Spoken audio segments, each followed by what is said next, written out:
एक बार स्वर्ग के राजा इंद्र, देवताओं के राजा इंद्र अपने ऐरावत हाथी पर बैठे हुए जा रहे थे। बड़े साजोबाज के साथ आगे आगे गंधर्व उनके सामने गाने गा रहे थे, अप्सराएं नाच रही थी, पीछे देवता आ रहे थे।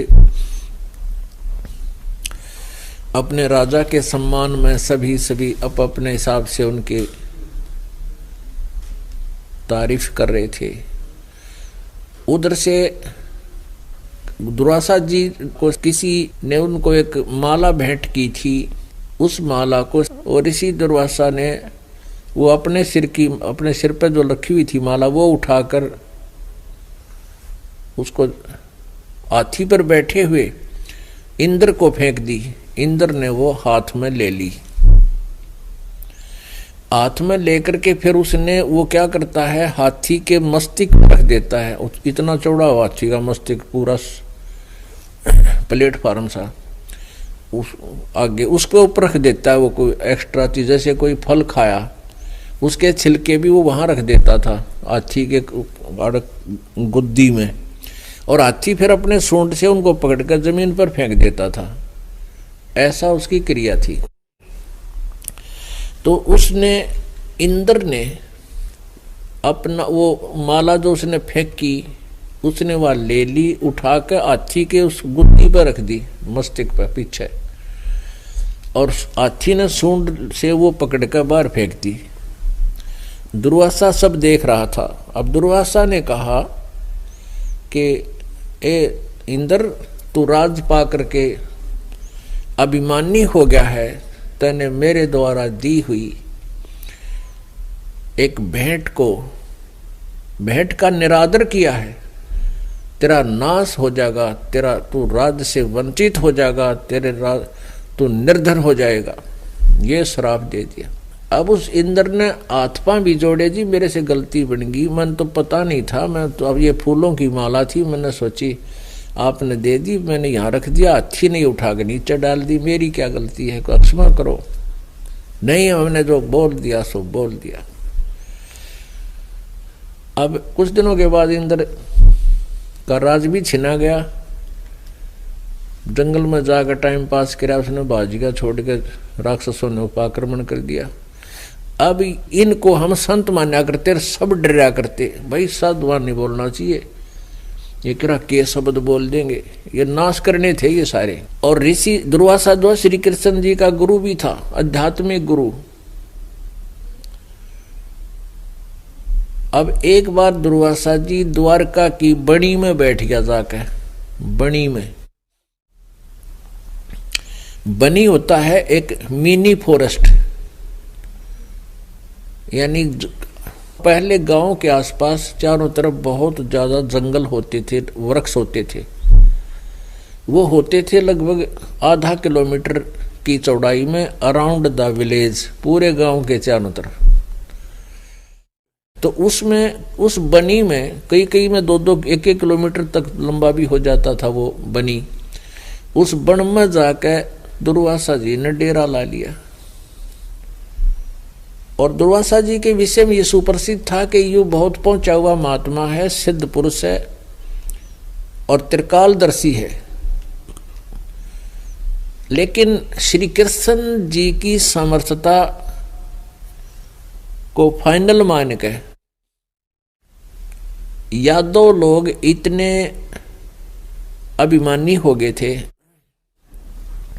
कि वो श्री कृष्ण जी के अतिरिक्त कोई भी संत महात्मा भक्त आता उसका आदर नहीं करते थे, उसको ठीक से डील नहीं करते थे, क्योंकि उन्होंने ये मान लिया था कि हमारे भगवान श्री कृष्ण जी सुप्रीम पावर हैं। तो इसलिए जब उन बच्चों को पता चला, नगर निवासियों को पता चला कि दुर्वासा नाम के एक पहुंचे हुए सिद्ध पुरुष नगर के पास बैठे हैं, तो श्री कृष्ण जी के पुत्र प्रद्युम्न और कुछ एक उसी हम उम्र के 30-40 साल की उम्र हो रही थी उनकी, उसी की हम उम्र के कुछ व्यक्तियों ने एक फैसला किया, एक बकवाद सूझी। वो कहने लगे भाई न्यू कहे हैं कि श्री दुर्वासा जी ऋषि त्रिकालदर्शी हैं, भूत भविष्य की सारी बता देते हैं, इसकी परीक्षा लेते हैं। तो उन्होंने क्या किया कि प्रद्युम्न जो श्री कृष्ण जी का पुत्र था, प्रद्युम्न को एक गर्भवती स्त्री का सांग करवा दिया, यानी पेट का ऊपर एक कढ़ाया बांध दिया, छोटा हा कढ़ाई, छोंक छांक लाने की कढ़ाई हुआ ना छोटी छोटी रसोई में लोहे का, वो कड़ा बांध दिया पेट पे और पाछा रस्सी से मजबूत बांध दिया, और उसके ऊपर का गुदड़ सा यानी थोड़ा थोड़ी कोई मोटे कपड़े लपेट के कपड़ा बांध दिया। उसके ऊपर फिर वहाँ की जो लेडीज ड्रेस थी उस समय की वह परा दी, सारे श्रृंगार सिंगूर कान कुन्ना के उलझा दिए उसमें, और एक उसका पति बनकर 10-5 और भक्त उसके साथ हो लिए। दुर्वासा जी के पास जाकर कहा कि हे ऋषिवर, ये व्यक्ति है, यह इसकी पत्नी है, और इनके शादी के लगभग 10-12 वर्ष के बाद आस रही है। अब ये 10-12 वर्ष के बाद गर्भवती हुई है और ये उतावले हो रहे हैं ये जानने के लिए कि हमारे लड़का होगा या लड़की। आप बताइए रिसीवर, इनका क्या होगा। तब दुर्वासा ने देखा अपने ध्यान से कि ये तो बकवाद कर रहे हैं, ये स्त्री नहीं पुरुष है और कड़ाया बांध रहे हैं। इतने कि इनकी दिव्य दृष्टि काम कर जाती है। दुर्वासा एकदम क्रोधित हो गया कि ये मजाक करने आए हैं मेरे साथ। श्राप दे दिया कि इससे, ये जो गर्भ बना रखा है, इससे यादव कुल का नाश होगा, थारा नाश होगा। अब भाई उनने, अब मुश्किल माच की बालका ने बाबा जी ने तो गलत बात कह दिया तो मर गए, और निकाला चिमटा और करी लाल आंख। अब वो भाग लिए। अब नगरी में यह बात फैल गई पूरी द्वारका में कि भी दुर्वासा जी के साथ बच्चा ने मजाक कर दिया और दुर्वासा जी ने श्राप दे दिया। और दुर्वासा का श्राप तो भाई तोब का गोला है। अब ये तो पूरा होगा, नाश हो गया। कति न्यू लिख कह दिया थरक यादव कुल का नाश होगा। चिंतित हुए, फिर उन्होंने देखा कि हमारे गुरु जी भी हैं और हमारे राजा भी हैं, श्री कृष्ण जी के पास चलते हैं। कुछ एक कहने लगे हमारे सिर पे भगवान श्री कृष्ण जी विराजमान हैं, हमने किसका डर है, क्यों चिंता करते हो। चलो फिर भी कहने लगे भी नहीं, श्री कृष्ण जी से इस बात का इस प्रार्थना करते हैं, उनका आदेश लेते हैं। अब श्री कृष्ण जी के पास गए। सभी नगर निवासी चिंतित थे और सारी कहानी बताई। श्री कृष्ण जी ने कहा कि भाई बच्चों को ले जाओ और दुर्वासा जी से माफी मांगो, वही अक्षमा करेगा। बच्चों को ले गए। अगली बालक से गलती होगी माफ कर दो, आपके बच्चे हैं, गलती से इन्होंने आपके साथ मजाक कर दिया। दुर्वासा बोला नहीं, मैंने जो कह दिया सो कह दिया। अब ये वचन मैं वापस नहीं ले सकता, अपने बच्चा ने समझाया करो। अब वो नगर निवासी फिर वापस आ गए। वह तो पक्का होगा, फाइनल हो गया। पूरे नगर में चूल्हा नहीं चढ़ा, चूल्हा नहीं जलाया किसी ने, अनहार बंद हो गया, किसी ने नहीं खाया कि नाश होगा। तो फिर श्री कृष्ण जी के पास गए, इस पे भगवान आप ही समाधान करो, आप तो सर्वशक्तिमान हो, आप जो चाहे सो कर सकते हो। अब श्री कृष्ण जी ने कहा, देखा कि तो वह घने चिंतित हो गए। श्री कृष्ण जी ने कहा भी ऐसा देखो, ध्यान मेरी बात सुनो, किस चीज से हमारा नाश होगा। इस कढ़ाई से जो पेट पर बांध रखा था, गर्भ का सांग कर रखा था, और उन कपड़ों से, उन कपड़ों को जलाकर उस राख को सभा करके जमुना में डाल दो, और इस लोहे के कढ़ाई को घिसा घिसा के इसका चूरा बनाकर प्रभास क्षेत्र में और इस यमुना में डाल दो, नहर में। ना रहेगा बांस ना बजेगी बंसुरी, ये कढ़ाई ये गुदड़ गर्भ जो कपड़े नहीं रहेंगे तो फिर हमारा नाश कैसे होगा। सब बड़े खुश हुए कि वाह भगवान आपने तो कमाल कर दिया, सही है, इसका समाधान बता दिया। तो क्या किया, वो कपड़े तो फूक के गिर दिए यमुना में प्रभास क्षेत्र में, और उस कढ़ाई को घिसाना था पत्थर पे। अब उस कढ़ाई को घिसावे नंबर ला दिया भाई रोजाना के 20 आदमियों का कि तुम इसको बारी बारी घिसाओ, चूरा बना दो कति सारे के सारे का। तो उनके वो कड़े तो नारे तोड़ लिए, 2 कड़े पकड़न के होते हैं हैंडल टाइप, वो तो दे दिए अलग व्यक्ति आते हैं, वे तुम कितने दिन में घिसा कर इसका चूरा बना कर जमुना में डालना, ये तुम्हारी ड्यूटी है। और कुछ 50-100 जो उनने अपनी सेवा लगा ली डेली 10-10 मिनट 10 घंटे वो ऐसे घिसावे, वो पूरा कढ़ाया घिसा के, छोटी सी वह कढ़ाई थी वो घिसा के और चूरा बना के यमुना में डाल दिया नहर में। उधर से एक कड़ा भी घिसा कर डाल दिया, लेकिन एक कड़ा किसी आलसी के हाथ में आ रहा था, उसने कुछ घिसाया कुछ ना घिसाया और फेंक दिया जमुना में, होगी ड्यूटी पूरी। अब वो घिसाने से चारों तरफ से चमक गया था वो कड़ा। एक मछली ने कोई खाद्य पदार्थ जान के वो कड़ा खा लिया,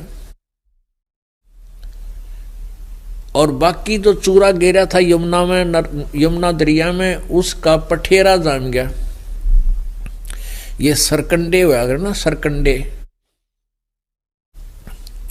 पहले बच्चे लिया करते काट के कलम बनाया करते, उनते पठेरे जैसे होता है, वो सरकंडे जाम गए और वो इतने तीखे पत्ते हो गए, तलवार कैसे पत्ते, ब्लेड जैसे पत्ते तीखे। उधर से वो मछली पकड़ दी एक शिकारी ने, एक मछियारा था, उस शिकारी मांसाहारी था, तो उसने वो जाल डाला, मछली आ गई, मछली काटी तो उसमें से वो चमकीली वस्तु निकली। उसने सोचा ये क्या चीज है, चांदी है या सोना, ये क्या चक्कर है, मैं दिखाता हूँ, लोहा है। तो उसने सुनार को दिखा, सोनार बोला भाई सोना चांदी नहीं है लेकिन लोहा बहुत बढ़िया है यो। तो शिकारी था, उसके वो तीर रखता था, उसने लोहार से कहा कि कारीगर मेरा ये एरो बना दे, इसका तीर का, इस बाण का तीर एरो बना दे, आगे आगे की पोली सी वा, और जहर में बुझा कर बना दे, विषाक्त बनवा दी। और वो अपना तीर संभाल कर रख लिया। अब कुछ दिनों के बाद क्या हुआ कि वो चूरे का तो वो सरकंडे जाएंगे, उसमें तीखे पत्ते, ब्लेड के से पत्ते हो गए,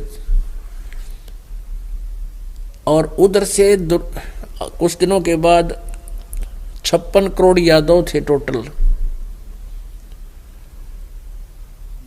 उनकी आपस में खींचातानी शुरू होगी। जरा सी कोई बात कह दे, लट्ठम लट्ठा एक दूसरे ने मार गए, हत्या होने लाएगी, जवान बालक वैसे बीमार होकर मरने लग गए। तो जब पहले लोग इतने बुद्धिमान होते थे, भगवान से डरने वाले होते थे, नगरी में कोई उत्पात शुरू हो जाता, किसी भी प्रकार का आपसी लड़ाइयां शुरू हो जाती, तो वो साधु संतों के पास जाते थे और समाधान पूछते थे। तो जैसा जिसको ज्ञान था वो बता दिया करते थे।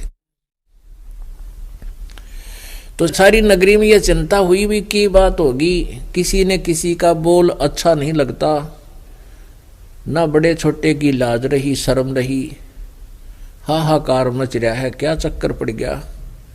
रोजाना किसी ना किसी कोने में झगड़े हो रहे हैं, छोटे मतलब जवान बच्चे की मृत्यु हो रही है, हाहाकार मच रहा है, पता नहीं बेचैनी सी होगी है सभी को, क्या कारण है। तो नगर के मौजूद व्यक्ति 100-200 इकट्ठे होकर फिर श्री कृष्ण जी के पास गए क्योंकि यादों के गुरुजी थे श्री कृष्ण जी। तो श्री कृष्ण जी से सारी कहानी बताई। भगवान पता नहीं क्या हो गया नगरी में, कोई किसी की शर्म लाज नहीं रही। बालक नौजवान आपस में थोड़ी सी बात करते हैं, झगड़े कर लेते हैं, एक दूसरे को मार रहे हैं, जुल्म हो गया। वैसे भी प्रतिदिन किसी न किसी कारण से मृत्यु हो रही है, नगरी में हाहाकार मच गया। इसका कारण तथा समाधान बताओ प्रभु। श्री कृष्ण जी ने कहा कि भाई कारण तो यह है कि दुर्वासा का श्राप अब फलीभूत हो रहा है। अब सभी नगर निवासी एकदम घबरा गए कि क्या करें भगवान, फिर समाधान बताओ। श्री कृष्ण जी ने कहा कि जाओ तुम प्रभास क्षेत्र में और जमुना में नहाओ। यमुना में स्नान करने से तुम्हारा ये श्राप मुक्त हो जाएगा। ये 3 ताप के अंतर्गत आता है। कोई किसी को श्राप दे दे, और या कोई देवरुष्ट हो जा, कोई जंतर मंत्र कर दे, किसी में गाल गलवा दे, भूत बात छोड़ दे, ये भी 3 ताप के अंतर्गत ये पीड़ाएं होती हैं। तो श्री कृष्ण जी ने कहा कि ये 3 ताप के अंतर्गत और दुर्वासा जी का दिया हुआ श्राप अब फलीभूत हो रहा है। अब ये मैच्योर हो गया, जिस कारण से सब कुछ हो रहा। और इसका समाधान ये है कि तुम सारे के सारे जाओ नर यानी मेल यादव और जमुना में नहाओ, यमुना में, और तुम्हारा ये श्राप मुक्त हो जाएगा। तुम श्राप मुक्त हो जाओगे, तुम्हारा सब श्राप कट जाएगा, तुम्हें सुख हो जाएगा। अब सब ने, क्योंकि श्री कृष्ण जी उनके गुरु भी थे और उन्हीं को वो फाइनल माने हुए थे, उनकी आज्ञा का पालन करके सभी नर यादव, मेल यादव यानी छोटे नवजात शिशु भी जो लड़के थे, उनको भी साथ ले गए कि मेरे बालक पर श्राप ना रह जाए। और वहां चले गए नहाने के लिए प्रभास क्षेत्र में, जहां पर वो कड़ाहे गेसा के जमुना में डाले थे। और वहां उनके वो इतने बहुत लंबे क्षेत्र तक सरकंडे जाम गए थे। उस दरिया में पहले स्नान करें जाकर, सारे सब स्नान करके बाहर आवे, और स्नान करके बाहर आते ही वो जो नगर में पहले से छोटी मोटी बातों से उनकी मन मुटाव चल रहा था, वे फिर शुरू कर दें। बाहर आती, तने मुझे ऐसे बोला था, तू के बन रहा है राजा। तो लट्ठम लट्ठा, मुक्कम मुक्का, फिर वो सरकंडे जो थे वहां पर उग रहे थे, वो पठेरा सा, उसने पाड़े और न्यू मारे, वो लपेटा लग गए और खींच दे, गर्दन धड़ से अलग हो जावे। उस पठेरे ने, उस सरकंडिया ने, पठेरे जैसा ही सरकंडा होता है, पठेरा आम देखने को मिल जाता, सरकंडे कम थे इसलिए बता रहा हूं। तो उन सरकंडिया ने पाड़े और ऐसे घुमा के मार दे एक दूसरे के, उसकी उसके गर्दन में लग जा, उसकी उसमें, दोनों खींचते, दोनों मर जा। यानी वहां कत्लेआम हो गया। 56 करोड़ यादव कटका मर गए आपस में। गए थे श्राप मुक्त होने के लिए श्री कृष्ण जी से समाधान लेकर, और हो गया नाश, श्राप नहीं खत्म हुआ, यादव खत्म हो गए। विष्णु पुराण में लिखा है कि कुछ यादव बच गए थे। श्री कृष्ण भी वहां चला गया जहां उनका नाश हो रहा था, हो चुका था। तो वहां जाते ही श्री कृष्ण जी ने भी वह सरकंडे पाड़े, वह मूसल बन गए, मूसल भारा भारा। श्री कृष्ण ने वो बचे हुए यादों को खुद मार डाला।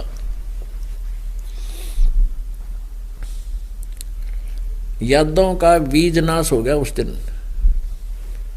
ये बाद में जो यादव अब वर्तमान में है, ये वो गर्भवती जो स्त्रियां थी, वो बाद में बचे हुए थे, उनसे फिर ये दोबारा यादव कुल प्रारंभ हुआ। तो वहां दुर्वासा ने के वचन तक यादव का कुल नाश हो गया। फिर श्री कृष्ण जी द्वारकाधीश थे, सब यादों का जब नाश हो लिया, सारे मर लिए, वो जाके एक पेड़ के नीचे लेट गया। एक घुटने पर दूसरे पैर को रख के तलवा सामने ऐसे था, और जिस उस एक तलवे में श्री कृष्ण जी के पैर में पद्म था। पद्म इतना चमकी जैसे किसी के तिल हो जाता है, ऐसे पद्म होता है, था उनके खाल में मंडा हुआ, भगवान का दिया हुआ, गॉड गिवन। तो उस पैर में पद्म जो था उसकी इतनी चमक थी जैसे 100 वाट का बल्ब हो, और दिन की रोशनी में भी वो चमक रहा था।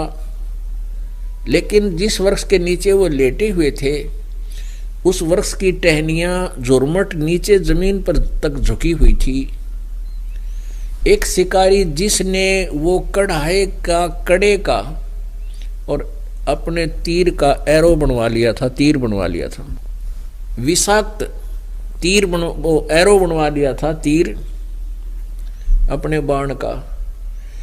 वो सुबह से घूम रहा था कोई शिकार करने के लिए, कोई हिरण मृग मारने के लिए, लेकिन कोई हिरण मृग उसने दोपहर तक नहीं मिला।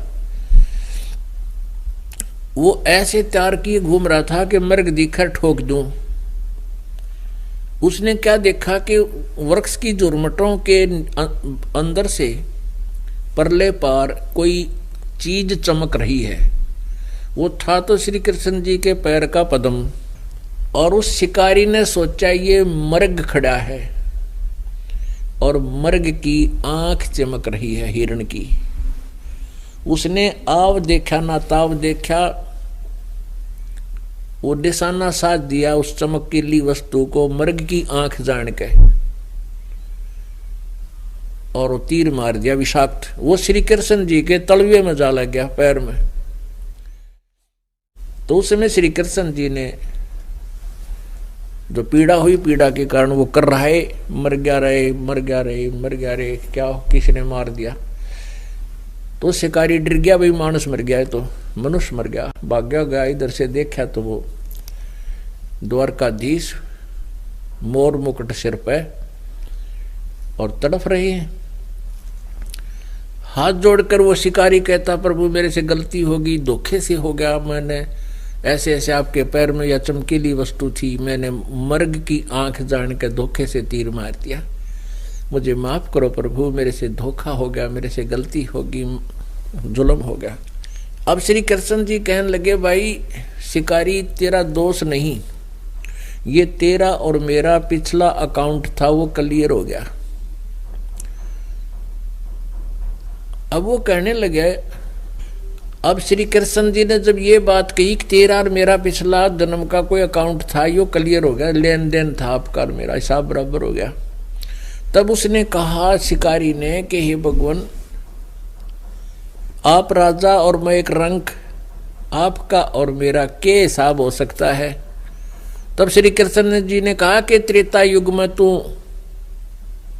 बाली था, बाली, और मैं रामचंद्र था, दशरथ पुत्र, तो सुग्रीव का भाई बाली था, और मैंने तेरे को ऐसे ही मारा था, वृक्ष की ओट लेकर धोखा करके तेरे साथ, तो तेरा मेरा टीट फॉर टैट बराबर हो गया।